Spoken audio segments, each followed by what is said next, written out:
So this game is called Which Interval Do You See? You will have an interval in front of you that you're going to have to describe either as a step, a skip, or a leap. And when you're deciding, we're also going to be paying attention to whether the interval is ascending, going up, or descending, going down. We'll do, let's say 5 together, and then let's see if we can break out into teams to do the last 5 to see if we can figure out if we really, really know what's going on with our intervals. Okay, here's number 1. Take a look. Is this a step, a skip, or a leap?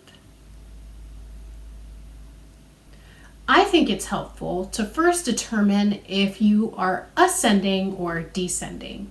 Are you going up or are you going down? From there, you can decide how far away you're going to figure out your interval. We start on a space note. That's the first note. And the second note is another space note. Okay? The second note is higher than the first note. So because we start low and we go up higher, this is an ascending interval. And because we start on a space note and we end on a space note higher than that, I know I have to have a skip. When you go from one space note to the very next space note above it, that's a skip. Or if you go from one space note to the very next space below it, that's a skip too. Okay. So the response for number 1 would be an ascending skip. Let's try another one. So, is this interval going down or going up? If you think this interval is going down or descending, you're correct. All right, let's see if we can figure out the distance or the interval. We start on a space note, and then we go down to the next line. Since we've gone from a space note to the next note below it, which is a line note, this has to be a step. We've stepped down from where we started. So this one would be a descending step. Here's the third one. Okay, so the first note is on the very top of the staff, and the second note is quite close to the bottom of the staff. Do we have an ascending or descending interval? If you think we have a descending interval, you're absolutely right, because we started really high and then we went much lower. And because we can easily see here that these two notes are very far apart, I hope that you can tell this as a descending leap, a really big jump down from the first note. Let's look at the fourth one. We're starting on a line note. Is the second note higher or lower than the first one? If you think it's higher, you're right. Now, is the second note a line like the first one? It is, isn't it? So if we look carefully, we see that we start on the bottom line of the staff and then we go to the next line of the staff. The first line to the second line is the interval of a skip. So because we are going up and we're skipping, I'm going to call this an ascending skip. Let's look at the next one. Is the second note higher or lower than the first one? It's definitely lower, so we know we have a descending interval. Now let's look carefully to determine the actual distance on this. We start on a line. Are we going to the very next note below a space, the next space below? No, it's not the next space below, so we know it's not a step. Let's say we were going to the next line below. That would be a skip, but it's definitely not on the line. It's the next space below that even. It's the second space below where we started. So I know I have to have a leap. We've skipped over at least 2 notes. This one is a descending leap.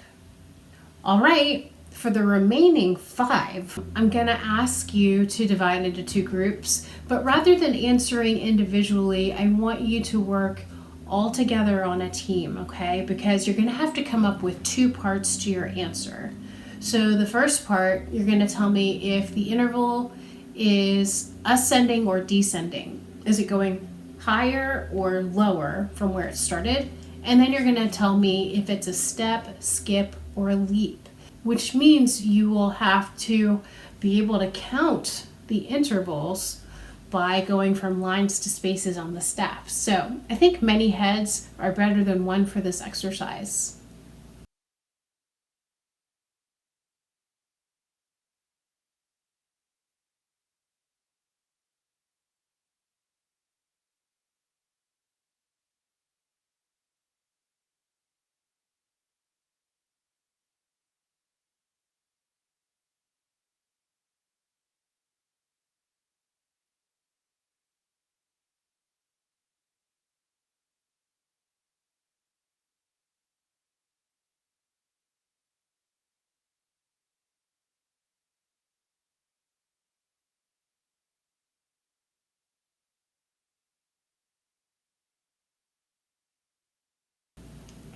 All right, here we go. Number 1.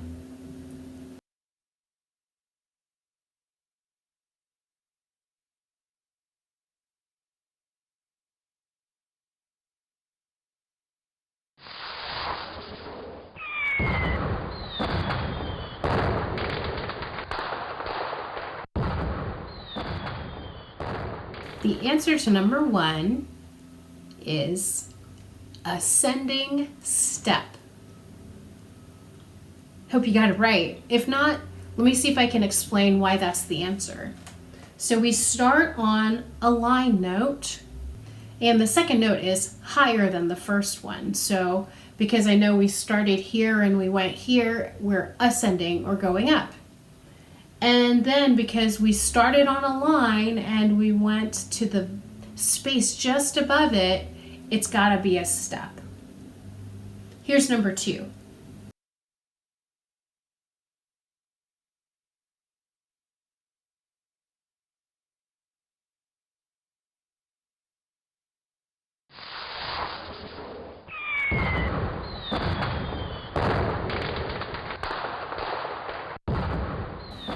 The answer to number 2 is ascending leap.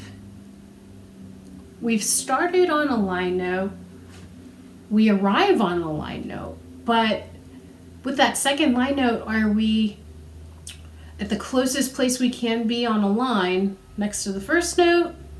No, there's another line in between that we could have been on, but that's not where we are. So it's not only not a skip, it's even bigger. It's got to be a leap.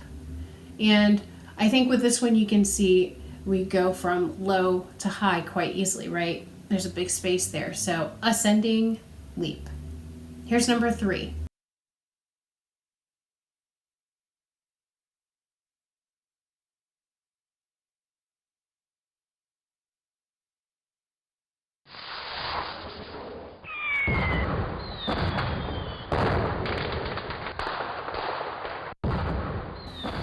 The answer to number 3 is descending skip.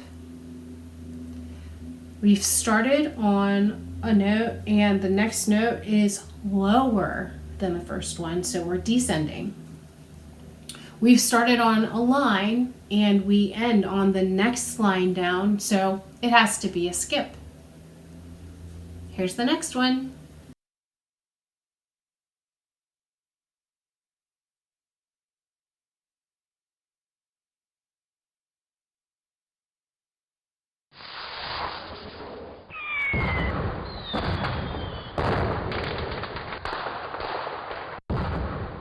The answer is a descending leap. The second note is lower than the first note, so it's descending. And the first note is a space note, second note's a line note. Since I know I haven't gone just a step, it's kind of spread out, spread far apart vertically on the staff. I know it can't be a step because it's not the very next line down. No, it's the next one under that. So it's a leap. So the answer to this one, descending leap. And just one left. Now this one might be a little tricky, or maybe not. Remember your lines and spaces. Here we go.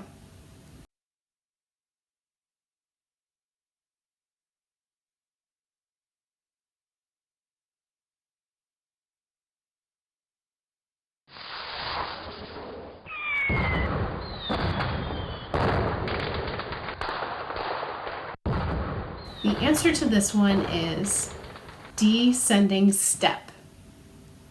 Did it throw you off because the second note is not actually on the staff? Well, if it did, I understand. But you know that note as C. We've met it several times this year. If we had a musical staff that was more than 5 lines and 4 spaces, it would eventually get confusing to have just tons and tons and tons of horizontal lines when you're trying to read. So we just have the 5 lines. Just because the staff has 5 lines doesn't mean that the pitches below or above it are all spaces. No, we use ledger lines to be kind of like an imaginary staff above or below the treble staff, so that we can still compare lines and spaces to notes that fall high or low, like outside of the normal range here. By the way, the reason I keep holding my hand up is this is what we call a hand staff. Maybe you've worked like this with your solfege with your music teacher before, but for your hand staff, you can imagine this is do, re, mi, fa, so, la, ti, do.